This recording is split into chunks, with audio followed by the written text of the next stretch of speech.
교회의 모든 이전의 문제들도 어려움 중에 잘 진행되고 있습니다.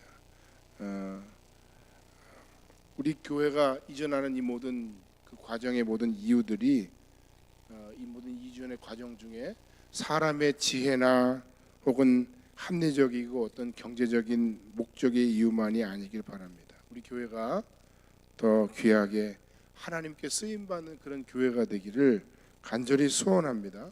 현재 편안함과 또 만족함에 빠져 있기보다는 청년 세대와 또 자녀 세대에게 좀 더 의미 있는 신앙을 아름답게 세우고 펼칠 수 있는 그런 교회가 되는 계기가 되길 바랍니다.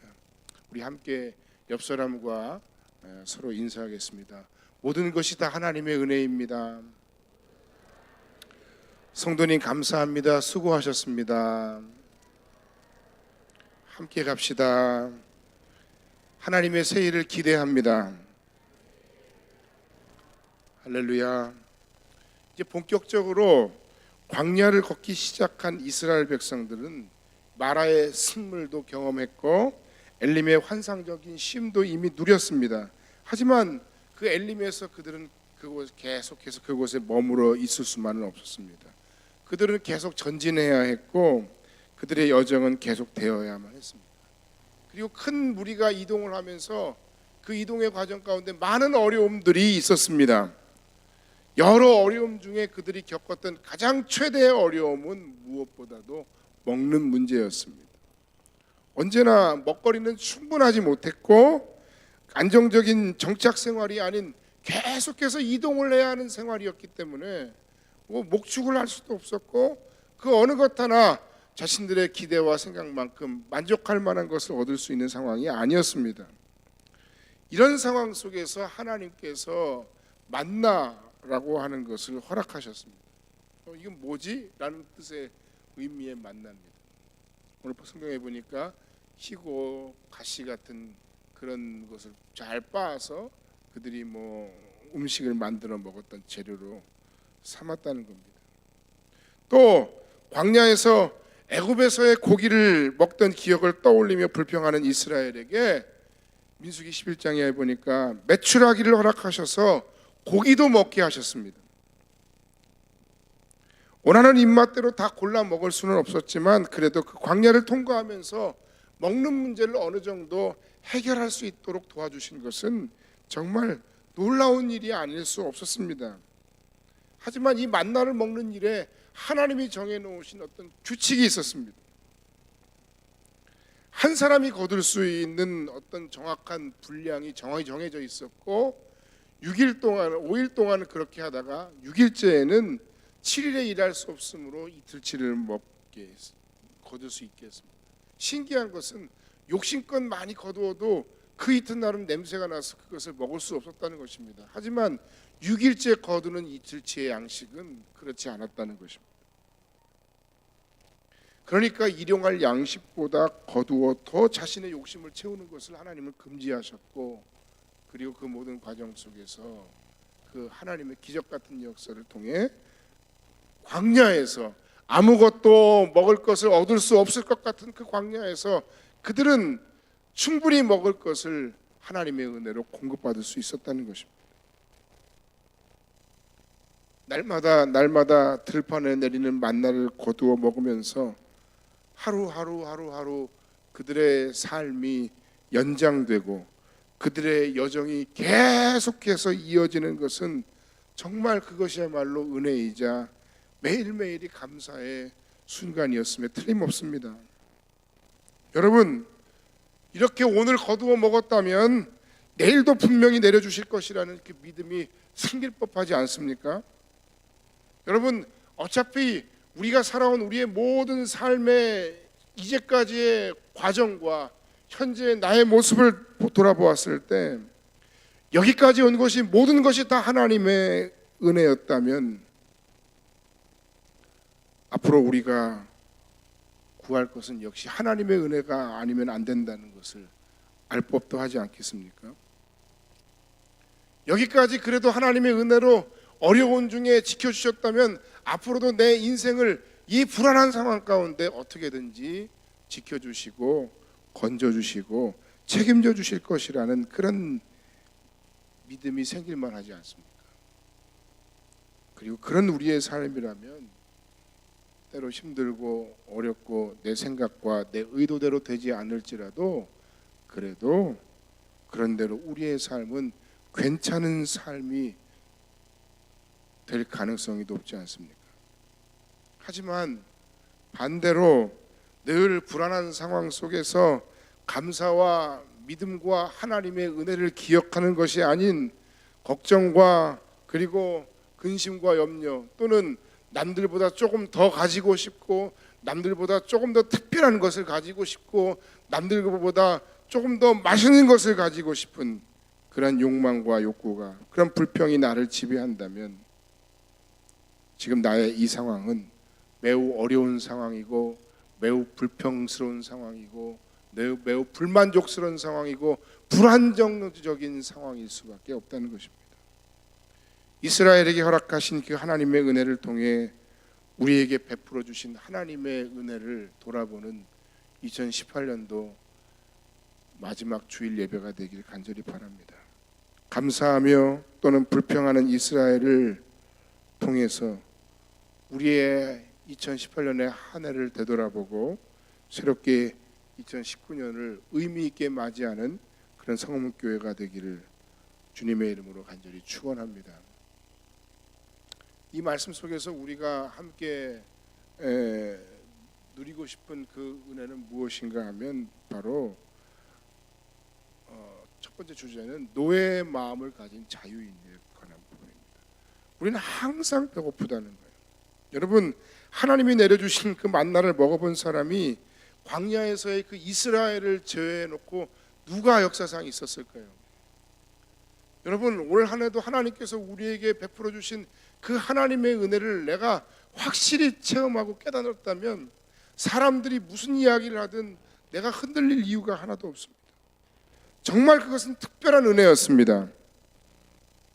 하지만 여전히 경험하는 그들이 느끼는 그 배고픔, 그들이 느끼는 그 허기, 그 은혜를 경험하는 와중에도 계속해서 생겨나는 그들의 마음 가운데 그들을 지배하는 이기적인 욕망, 욕심, 이런 상태 속에 사람들이 들어가면 사람은 만족할 수 없고 감사할 수 없고 늘 그저 배고프기만 하는 것입니다.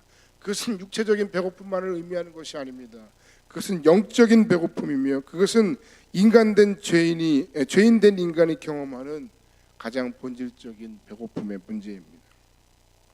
이스라엘이 경험하는 가장 큰 갈등과 문제는 그들의 환경은 자유인이 되었지만 그들은 애굽인들로부터 벗어나 자유롭게 걸어 움직일 수 있는 것을 얻었지만 그들의 영혼과 그들의 내면은 여전히 노예였다는 것입니다. 그래서 그들이 만나게 되는 모든 문제마다 그들이 자유인으로서 하나님의 은혜 가운데 대처하는 것이 아니라 늘 여전히 과거의 사람, 옛사람, 불신앙의 사람의 그런 모습과 마음과 생각으로 생각하고 판단하고 불평하고 원망하는 그런 인생으로 늘 살아가고 모든 일에 그렇게 반응하고 말았다는 것입니다. 애굽에서의 자유가 없는 노예 생활을 그들이 힘들어했습니다.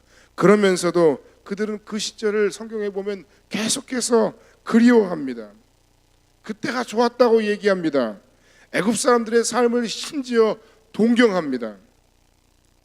내가 그 위치에 가지 못했으니까 내가 그 사람들을 공격하고 내가 그 사람들에 대해서 그렇게 하면 안 된다고 이야기하지만 정작 그런 마음을 가진 우리가 만약 그런 삶의 자리와 위치에 도달한다면 우리는 어쩌면 그들보다 더할지 모릅니다.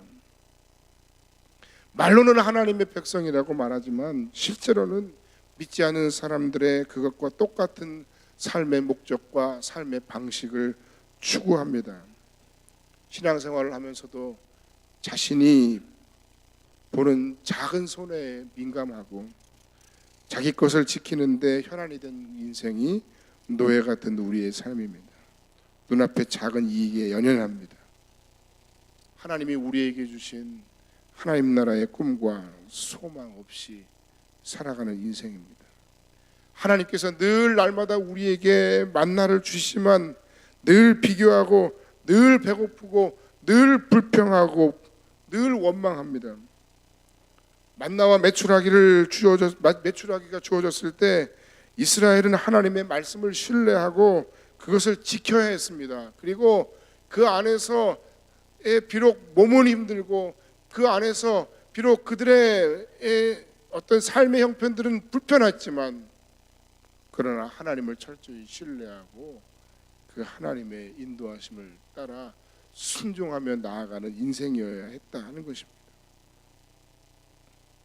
하지만 그들 가운데 그렇게 주어진 하나님의 말씀을 신뢰하지 못하는 사람들이 있었습니다. 모두가 하나님을 신뢰하는 믿음 안에서 똑같은 상황 속에서 메추라기와 만나를 경험한 것은 아니었다는 것입니다. 우리는 오늘 이스라엘 백성들을 보면서 우리의 마음을 돌아봐야 됩니다. 우리는 그리스도 안에서 영적으로 자유한 자유인의 마음으로 살아가는 사람입니까?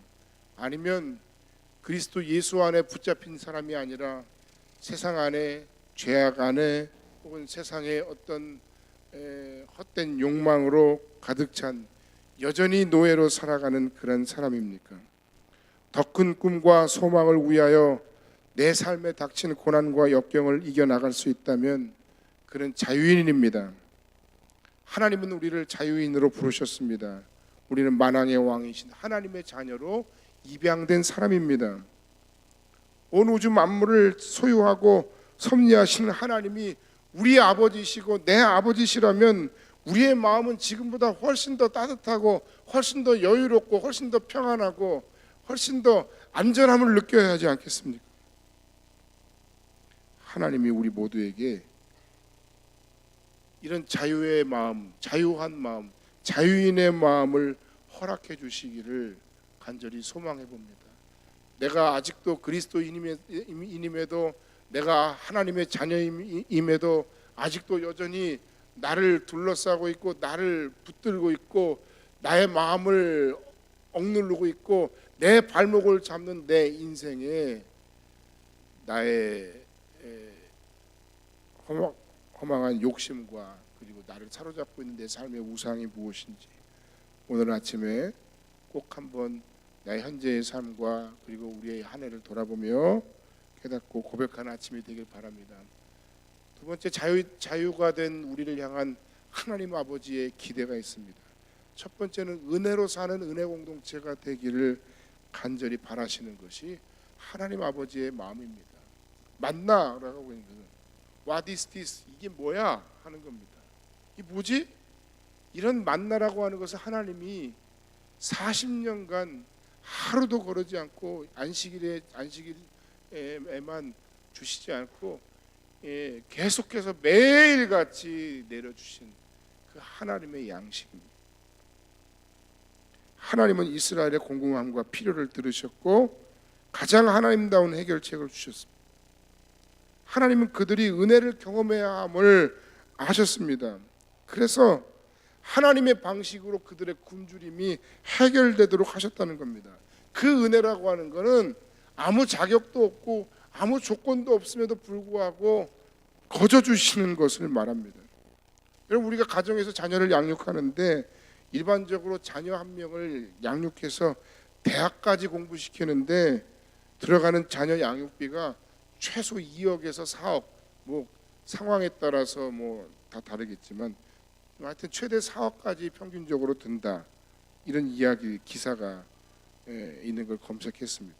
근데 여러분, 부모가 자녀를 양육하면서 나중에 너희 잘 키워놓을 테니 너희들이 알아서 하여튼 부모인 내 삶을 책임져라, 난 너희들한테 기대하는 게 너무너무 크다, 네가 내 삶을 먹여 살려라, 뭐 이런 부모가 있습니까?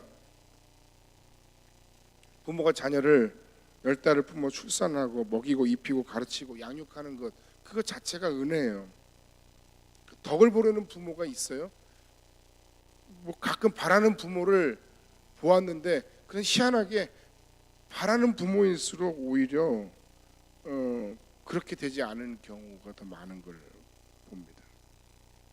그냥 그저 건강하게 잘 자라고 행복하게 잘 살고 하나님 은혜 가운데서 믿음으로 살아가길 바라는 것이 믿음을 가진 부모의 유일한 소원이죠. 근데 그것도 잘 안 돼요.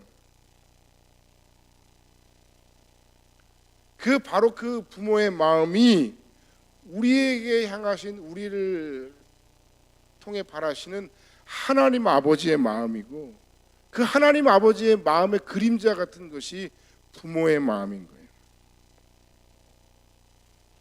그 은혜를 우리가 누리고 있다면 적어도 우리가 최소한의 철은 들어야 하고, 그 은혜를 알고 그것에 대해서 진심으로 감사하고 그 뜻을 받들어 살아가는 것이 어찌 보면 너무 당연한 일이 아닙니까? 근데 성도인 우리들, 하나님의 큰 은혜를 받고서도 가장 큰 문제는 무엇입니까? 은혜를 은혜로 모르는 겁니다. 은혜를 은혜로 아는 게 얼마나 그렇게 힘든 일인지 몰라요. 내가 누리는 은혜는 너무 당연하고, 그리고 그 은혜에 대해서 절대로 감사할 줄 몰라요. 오히려 우리의 현재 삶의 부족과 결핍으로 인해서 불평하고, 우리의 불확실한 미래 안에서 하나님을 신뢰하고 믿기보다는 불안해하는 것이 연약한 믿음 없는 우리의 모습입니다. 심지어는 그냥 그 하나님의 은혜를 은혜로 아는 건 고사하고, 내가 하나님을 믿어주는 것만으로도 내 할 일을 다 했다고 생각하는 사람들이 있어요.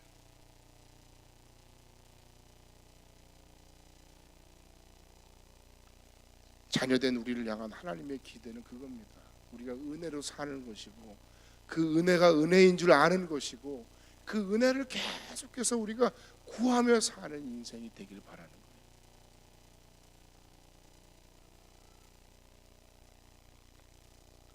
두 번째, 자녀된 우리를 향한 하나님의 두 번째 기대는 우리가 순종하는 공동체가 되기를 간절히 바라신다는 겁니다. 그 은혜를 경험하고 그 은혜를 정말 아는 백성은 순종할 수밖에 없는 거예요. 하나님은 이스라엘이 광야에서 생존하는 문제보다, 하나님은 그 과정을 통해서 그들이 하나님을 더 깊이 생각하고 그 뜻을 즐거워하며 그 뜻 안에서 순종하는 공동체로 만들어가길 바라셨어요. 이스라엘 백성들이, 제가 말씀드렸죠, 애굽에서 불과 출애굽해서 40일이면 도달할 수 있는 그 가나안의 거리를 왜 40년이 넘는 시간 동안 그들을 뺑뺑뺑뺑 뱅글뱅글 돌리셨나? 왜 그 첫 세대는 다 그 광야 가운데 죽이시고 그 후세대를 통해서, 그 자녀 세대를 통해서 하나님께서 가나안을 차지할 수 있도록 하셨을까? 그 순종하는 그 훈련이었어요. 하나님의 백성으로서 하나님 주신 그 계명과 율법에 대해서 알고 배우고 그 말씀에 순종하는 공동체로 하나님이 그들을 세우신 거예요. 여러분, 오늘 이 시대에 교회가 또는 강단에서 말씀을 통해 순종이라는 것에 대해서 얘기하면 마치 전근대적인 것처럼 생각하고 그것은 불합리한 것이라고 생각하는, 여러분, 그것이 바로 교회의 가장 큰 위기 중에 하나입니다. 물론 다른 위기 요소도 있죠. 교회가 시대의 흐름을 읽지 못하고 이 시대에 정말 하나님 나라의 회복을 위해 무엇을 해야 할지 하나님의 뜻을 따라 나아가지 못하는 것도 큰 위기입니다. 정말 큰 위기입니다. 그러나 동시에 더 큰 위기는 그 하나님의 뜻을 구하지 않음과 동시에 하나님이 하나님의 말씀과 뜻을 우리에게 가르쳐 주시고 선포하심에도 불구하고 순종이라는 것 자체는 교회에서 또는 하나님의 사람들이 가져야 할 어떤 신앙의 중요한 삶의 열매로 여기지 않는 데 있다는 거예요. 광야에서 이스라엘 백성들을 하나님께서 훈련하신 데는 그만한 이유가 있는 거예요. 여러분, 우리는 하나님의 뜻을 구하는 사람들이고 공동체입니까?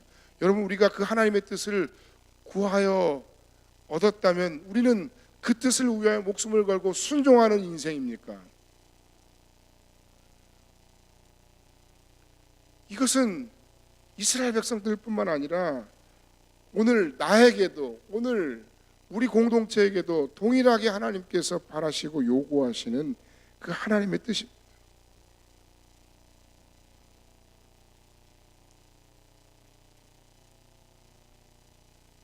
사울 왕이 아말렉과의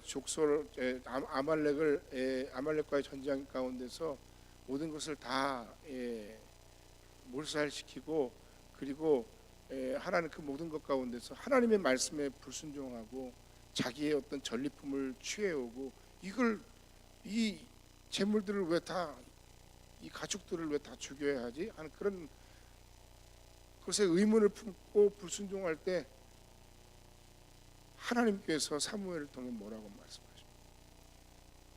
순종이 제사보다 낫다. 듣는 것이 수양의 기름보다 낫다.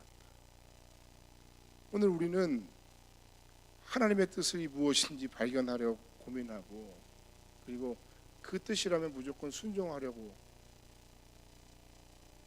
하는 그런 공동체적인 그 결단, 개인적인 우리 신앙의 결단이 목사인 저 자신뿐만 아니라, 이 자리에 있는 저뿐만 아니라 이 공동체에 속한 우리 모든 가족들이, 믿음의 사람들이 함께 고민하고 함께 생각하는 그런 2018년도 마지막 주일이 되길 간절히 바랍니다. 입으로는 우리가 그리스도가 주님이시라고 하고 하나님이 내 아버지시고 나의 삶의 모든 것이라 얘기하지만, 실제로 우리의 삶의 진짜 주인은 나예요. 내가 내 모든 인생의 주인이고 내가 내 모든 결정권의 주권자예요. 진정한 신앙이라고 이야기할 수가 없습니다.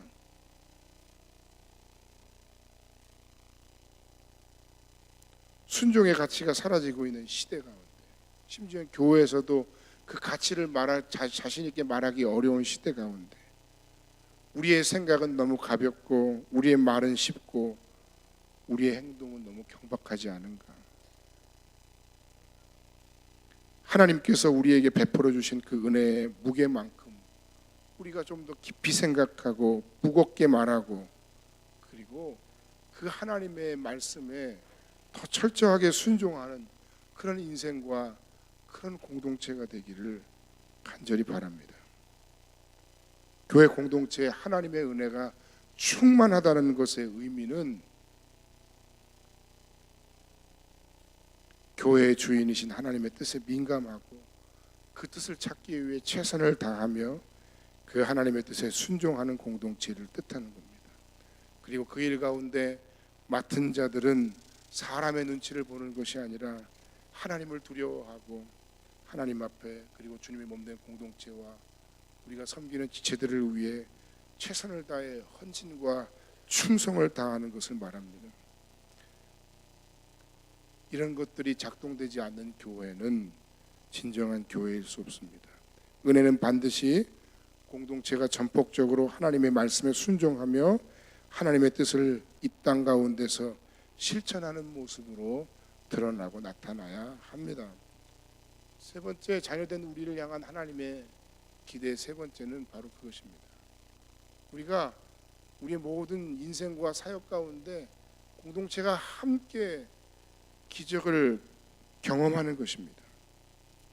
광야의 이스라엘에게 매일매일 같이 내렸던 그 만나는 일상 속에서 그들이 매일매일 경험하는 매일의 기적이었습니다. 우리는 오늘 하루하루 매 순간순간 우리에게 주어지는 그 모든 것을 은혜로 알지 못해요. 그것이 기적인 걸 알지 못해요. 저는 가끔 몸이 피곤하고 그럴 때 운전하다가 깜빡깜빡 졸면서, 야, 이것도 정말 하나님의 은혜가 아니면 우리가 아무것도 아닌 존재일 수 있겠구나 하는 생각을 저는 문득문득합니다. 주기도문에서 우리가 매일같이 주문같이 외우는 그 고백 가운데, 그 고백을 우리가 자세히 천천히 들여다보면 일용할 양식을 달라는 그 부분에 있어서 그 주어가 내가 아니라 우리예요. Our daily bread. 내가 속한 공동체,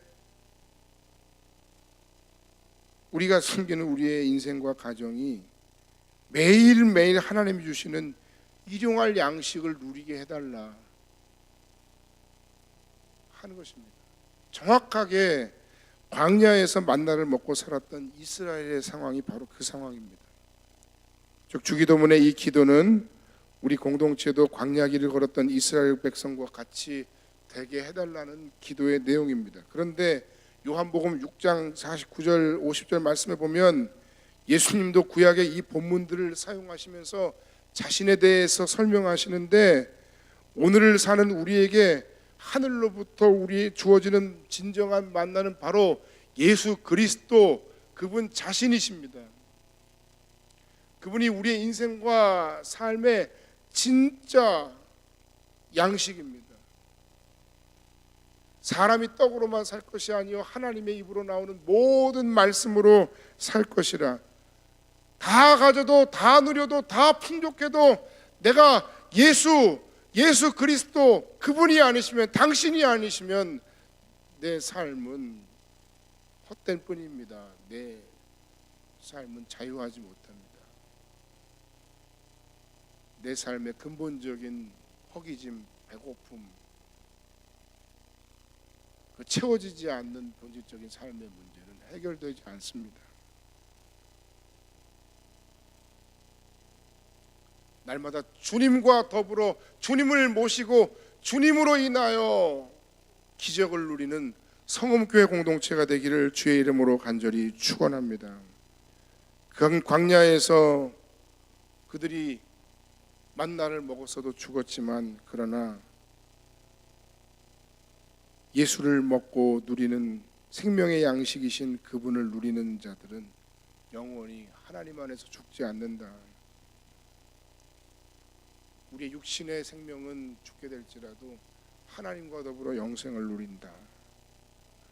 우리가 노예된 마음에서 벗어나 진정한 자유를 누리기 위해서 우리는 영원한 생명의 떡이신 예수 그리스도 안에 있어야 합니다.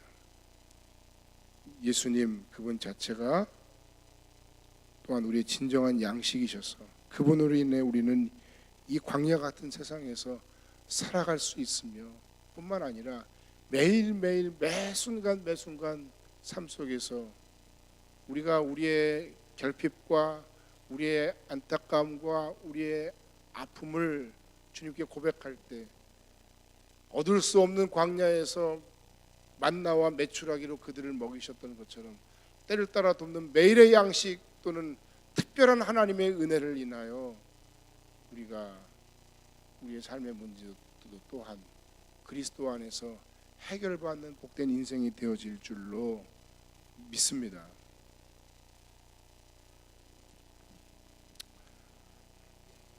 예수께서 날마다 매일 매 순간